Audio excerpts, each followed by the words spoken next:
Pero bueno, dígame, y si no, aunque lo quiera uno, no lo busque, sí lo busque, de repente aparecen esas inconvenientes o esas discusiones o problemas con los vecinos. ¿Y cómo enfrentar cada uno de ellos para que esto no sea un problemón y sea un barrio más bien feillo? ¿Cómo solucionar qué es lo que queremos? Hoy está con nosotros el licenciado Roberto Rímola. Licenciado, un placer. Muy buenos días, muchísimas gracias. Estamos aquí para tratar de evacuar todas esas dudas de esos problemas que queramos o no queramos, se dan. Se dan y aparecen. Y por ejemplo, ahora que viene mucha gente de vacaciones, ¿verdad? Y vuelve al barrio. Y bueno, y uno, hay cosillas y molestias que va arrastrando como por mucho tiempo, vuelve relajadillo y de repente se da. Y uno lo que no quiere es explotar. ¿Cómo manejar esa situación? Bueno, este tipo de problemas son muy comunes, especialmente en esta época del año. Normalmente nosotros lo que siempre aconsejamos es la conciliación y el diálogo como primera medida alternativa. Lamentablemente siempre lo hemos visto que esto no siempre se da en las mejores condiciones. Cuando esto sucede y cuando no hay un acuerdo entre partes, tenemos que acudir a la vía judicial, independientemente de las circunstancias, de las situaciones que se presentan, tenemos que morir en la vía judicial. Es decir que, pero digamos como el primer paso, uno tendría o debería primero enfrentarse con el vecino para expresarle las molestias, o de una vez uno ir a denunciar una situación. Por recomendación propia, nosotros siempre aconsejamos tratar de conciliar. Ajá. El problema con la conciliación es que no es obligatoria, es un acto meramente voluntario. Claro. Con el simple hecho que una de las dos partes no esté de acuerdo, pues por más buena voluntad que yo tenga con mi vecino, por más ganas de que yo tenga de arreglar las cosas pacíficamente, no lo podríamos hacer. Ok, bien, ahora que usted dice vía judicial, pero a uno que le quedan las dudas, ¿verdad? ¿Cuál es el protocolo? Porque uno no sabe si ir a la MUNI, si ir a la OIJ, si ir a la Guardia Rural. ¿Cuál es el procedimiento? Ok, esto va a depender de cada situación. Okay. Por ejemplo, vamos a poner un caso hipotético. Sí. En mi vecindario hay un vecino que tiene un perrito que ladra mucho y perturba la paz. Hablando de forma muy hipotética y muy general. Claro. Ok, en este caso, si la conciliación como primer paso no se da, nosotros tenemos que empezar a preconstituir pruebas para poder valorar si es factible o no acudir a la vía judicial. ¿Cuáles son estas pruebas? Bueno, son precisamente tener videos, tener actas si se pueden, notariales de la situación, hacer un llamado a la municipalidad si estamos hablando de una actividad comercial, revisar los posibles permisos, en fin, todas las instituciones involucradas al respecto. Siempre es bueno, hacer el reporte al 911, ellos van a levantar un acta a través de la fuerza pública y todos estos documentos nos van a servir a nosotros para preconstituir prueba. Ahora, licenciado, es decir, uno tiene que ver cómo hace para conseguir esas pruebas, o uno pudiera, si no las tiene, si a lo mejor la tapia es muy grande y no puedo grabar un video, eso iría como en detrimento, digamos, de nuestra denuncia o el poder de la denuncia. Nosotros vivimos en un Estado de Derecho. ¿Qué significa esto? Que tenemos la voluntad o tenemos el derecho de acudir a las instancias judiciales. Que por cierto, usted decía el Pedro que ladra todo el día, pero incluso hay perros que se quedan en la noche solos y ladran como locos. Por eso cada situación es diferente. Podría ser que yo me vea afectado por los ladridos del perro, pero en el fondo podría ser que ese perro se encuentre en un estado de abandono. Entonces las situaciones varían y dependiendo de cada situación va a ser la intervención de las instituciones. Ok, pero entonces yo asumo cuál es la institución y hago, ¿verdad? Voy para hacer la denuncia, puede decir que me digan, no, le toca al Ministerio de Salud, o no, para esta denuncia le toca en otra institución. Correcto, aquí lo principal... O en SENASA, por ejemplo. Aquí lo principal siempre es tener la asesoría de un profesional en derecho. Él le va a indicar a ustedes cuáles son las pautas a seguir. Si seguimos hablando del tema hipotético del perro del vecino... ¿Sí? Si seguimos hablando del tema hipotético del perro del vecino, tendríamos que acudir a SENASA, tendríamos que acudir a la fuerza pública y obviamente hacer el reporte al 911. Una vez que nosotros tengamos las pruebas debidamente acreditadas, tenemos que acudir a un profesional en derecho para que él valore si es factible con esa documentación que nosotros tenemos, elevar la denuncia o no. Sí queremos dejar claro una situación particular. El Código Penal no tipifica este tipo de conductas, la del perro, siguiendo el caso, como un delito. No obstante, esto no significa que nosotros no podamos presentar la denuncia, ya sea en el juzgado civil o una contravención, que es una acción menor. Exacto. Ahora, ¿qué pasa, por ejemplo, verdad? Porque el otro día, por cierto, una amiga me decía, creo que se me pegó alguien al Wi-Fi y me está robando la señal del cable. Perdón, era la señal del cable, pero también puede ser el Wi-Fi. ¿Cómo hago, digamos, en estas situaciones si me doy cuenta que alguien me está cachando esas señales? Ok, esto es más común de lo que parece. Y esto nos ha pasado a muchos de los costarricenses. ¿Qué es lo que tenemos que hacer? Igual, primer paso, tratar de solucionar todo de forma buscando la conciliación. Si no podemos tener esa conciliación, tendríamos que igual preconstituir prueba. La prueba aquí va a ser la clave esencial de cualquier tipo de proceso judicial. Tenemos que poner una balanza. Sabemos que los tribunales de justicia en la mayoría de los casos están muy saturados de trabajo, entonces nosotros como ciudadanos tenemos que tratar de facilitar ese tipo de inconvenientes. Entonces tenemos que poner una balanza, a ver hasta qué punto sería conveniente acudir a un tribunal de justicia para una situación de este tipo si no la podemos arreglar con una conciliación. Exacto, en esta conciliación, ¿cuál es su recomendación? Porque digamos, a veces uno tiene como cosilla, ¿verdad?, de cómo acusar, porque digamos, en principio no tenemos la certeza, ¿verdad? ¿Qué decirle? Correcto. En este caso, más que acusar, yo soy de la idea de venir a conversar. Okay. Entonces, tratar de acercarse a su vecino, hablarle un poco de la situación, estar totalmente seguro de la realidad de los hechos. Y si partiendo desde este punto, lamentablemente, no se puede llegar a un acuerdo, pues tendríamos que acudir a la instancia judicial. Por ejemplo, ¿qué pasa con todos estos vecinos que de repente tienen un garaje, ¿verdad? O tienen la puerta del garaje con un parqueillo, pero de repente no lo están usando. Incluso muchos tienen hasta el rotulillo que dice garaje privado o parqueo privado. Pero bueno, los vecinos vienen y ¡plin!, se parquean ahí en la calle y entonces taponean tu entrada. Pero como asumen que no los estás usando... Sí, en este tipo de circunstancias y caso particular, nosotros lo ideal es siempre agotar la vía. Si no se puede agotar la vía de conciliación, tenemos que acudir a otra instancia. ¿Cuál sería en este caso particular? Bueno, tenemos la opción de hacer el reporte siempre al 911 para que sea el tránsito que acuda al lugar y empiece a tomar las medidas necesarias. Las medidas del caso. ¿Qué pasa, por ejemplo, con aquella vegetación? Todos queremos tener árboles divinos, sobre todo cuando tenemos tapia y uno quiere decorar con cierta vegetación, pero hay árboles, sabemos que las raíces son tremendas y de repente mi tapia me la levanta o me está haciendo algún daño, digamos que pasa a mi propiedad. En ese caso, ¿qué hago? Ok, en ese caso la situación es un poquito más delicada. ¿Por qué? Porque estamos hablando de posibles daños materiales sobre la propiedad privada. Recordemos que nuestra Constitución política dice que la propiedad privada es inviolable. ¿Qué significa esto? Usted y yo somos vecinos. Usted tiene un árbol sembrado. Su árbol crece y las ramas de su árbol y las raíces empiezan a invadir mi propiedad. Sí. Ok, yo como propietario de ese terreno, yo tengo el derecho de hacer la corta tanto de las ramas como de las raíces que están dentro de mi propiedad.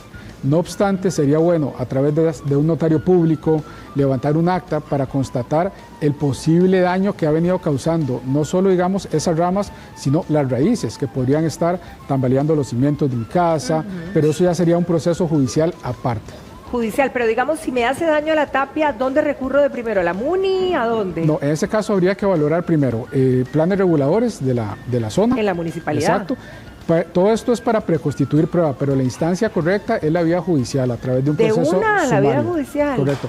Obviamente lo ideal siempre es tratar de conversar con ese vecino, pero si seguimos con la misma línea que el vecino nos dice, definitivamente no estoy dispuesto a arreglar, no estoy dispuesto a conversar, tenemos que empezar a entablar un proceso judicial. Una pregunta, yo vivo en una montaña, digamos, y entonces hay unos árboles hermosos de la vecina, ¿verdad?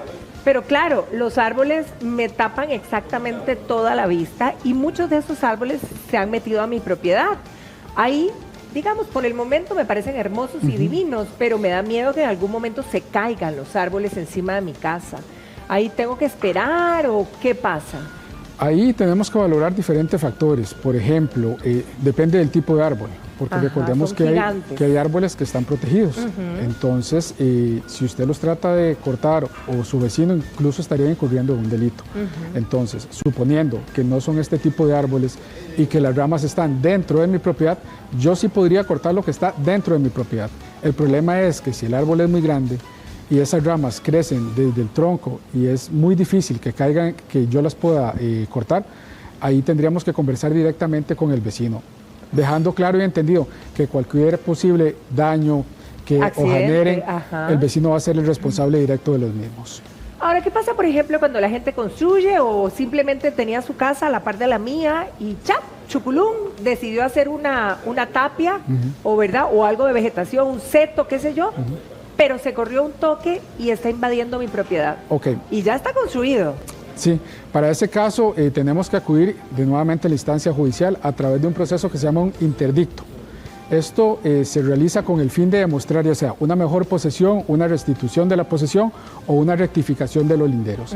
Lamentablemente, si usted construye y se mete en mi propiedad o viceversa y yo tengo la razón, pues si yo la logro demostrar, usted está en la obligación ya sea de indemnizarme, de venderme ese pedacito o eliminar, digamos, la construcción. La tapia. Sí, por eso es muy importante. Nosotros siempre lo tratamos de recalcar, tener todos los permisos en regla, asesorarse con ingenieros topógrafos para evitar este tipo de problemas, que aunque ustedes no lo crean, son muy comunes. Ahora, ¿qué pasa con gente que, por ejemplo, le vendieron un derecho? Opa, ¿qué pasó por ahí? ¿Todo bien? Todo bien. Todo en orden. Es que vieran los ceviches que tenemos más adelante en la cocina y están ahí organizándose con todo. ¿Qué pasa, por ejemplo, si me venden un derecho y de repente voy a inscribir, a hacer todo el proceso, ¿verdad? Para ya tenerlo todo a mi nombre y no hay manera. Y eso le ha pasado a mucha gente. Sí, recordemos que el derecho es una proporción de un inmueble. Si usted y yo tenemos, usted es dueño de un derecho, yo soy dueño de un derecho, significa que a nivel de registro público nuestro nombre va a aparecer en el registro público. Claro. Pero nosotros vamos a ser codueños. ¿Qué significa esto? Que usted va a ser dueña del 50%, yo soy dueño del 50%, suponiendo que únicamente nosotros dos seamos dueños de ese derecho.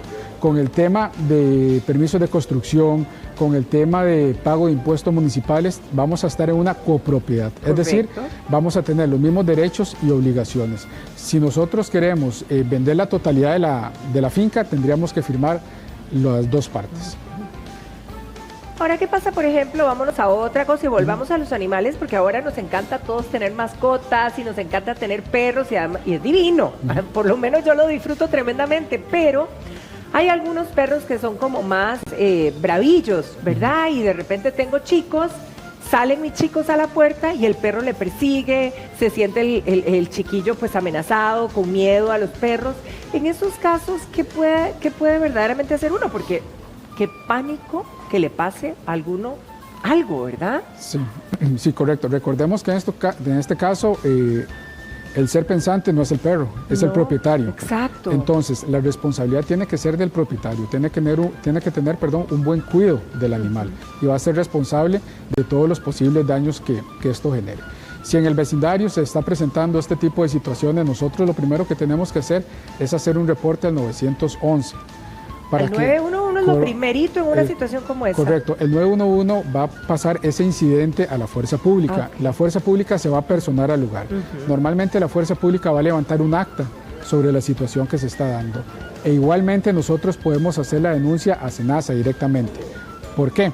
Porque ellos son el ente regulador de los animales. Entonces, si por A o por B se presenta alguna situación a futuro, todo este tipo de denuncias, reportes nos sirven a nosotros como prueba para un eventual proceso.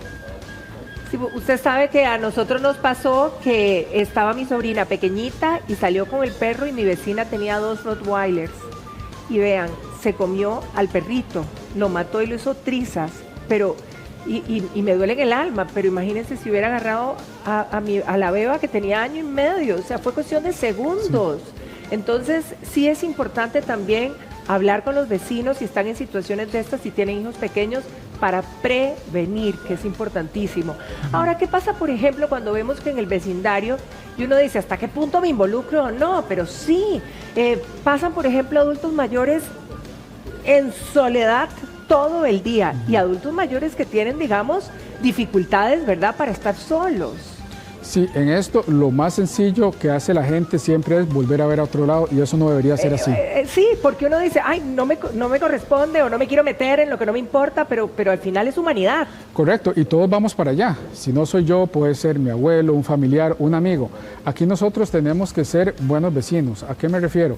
Que si vemos cualquier tipo de situaciones de esta índole, tenemos que tratar de buscar a las instituciones encargadas para que ellos traten de intervenir directamente o bien tratar de buscar a los familiares y tratar de solucionar el problema de la mejor manera. Lamentablemente, legalmente en este sentido yo no puedo decir, mira, voy a ir al juzgado a poner una denuncia por este tema. Más bien en este caso, más que denuncia, estaríamos hablando de un tema de colaboración social. Bien, ahora vamos a ver un video también de otra de las quejas que nos acaban de mandar, que es donde de una tapia, ¿verdad? Hicieron unas remodelaciones o algunos arreglos, pero parece que el agua se está pasando a la casa del vecino. Y vean ahí cómo pasa la humedad completa, ¿verdad? Que va destrozando y va deteriorando todo. Vean cómo destruyó esa parte del techo y toda esa humedad que va cayendo, que va a deteriorar definitivamente nuestra construcción. Sí, esto también es muy común en muchas de los casos que nosotros valoramos. Este tipo de videos, actas notariales, son prueba fundamental para poder determinar ese daño y ese deterioro. Normalmente aquí estamos en una situación de medianería, es decir, probablemente la propiedad es la misma propiedad que tiene su persona como la mía. Claro. Entonces, hay una norma en derecho que dice donde empiezan sus derechos, finalizan los míos. ¿Qué quiere decir esto? Que si nosotros tenemos una situación de este tipo, tenemos que tratar de valorar cuáles son esas pruebas para poder identificar si es factible o no acudir a la vía judicial. En este video que usted nos muestra, hay elementos suficientes para determinar un daño. No obstante, también tendríamos que valorar los posibles permisos de construcción que se dieron en su momento, si existieron o no, si cumplieron con los parámetros que indica el Colegio de Ingenieros, en fin, valorar todo ese tipo de situaciones. Bien, licenciado, de verdad que muchísimas gracias por guiarnos, ¿verdad? Pero bueno, nos queda clarísimo que lo primero, tratar de conciliar, ¿verdad? Uno a uno, y pues si no, ir por la vía judicial no hay caso, pero hay que resolver los problemas. Correcto, y aquí la idea es, obviamente los problemas no se pueden evitar, lo que hay que hacer es tratar de mermar y tratar de buscar la solución que mejor se adapte a las circunstancias. Excelente, muchísimas gracias, licenciado.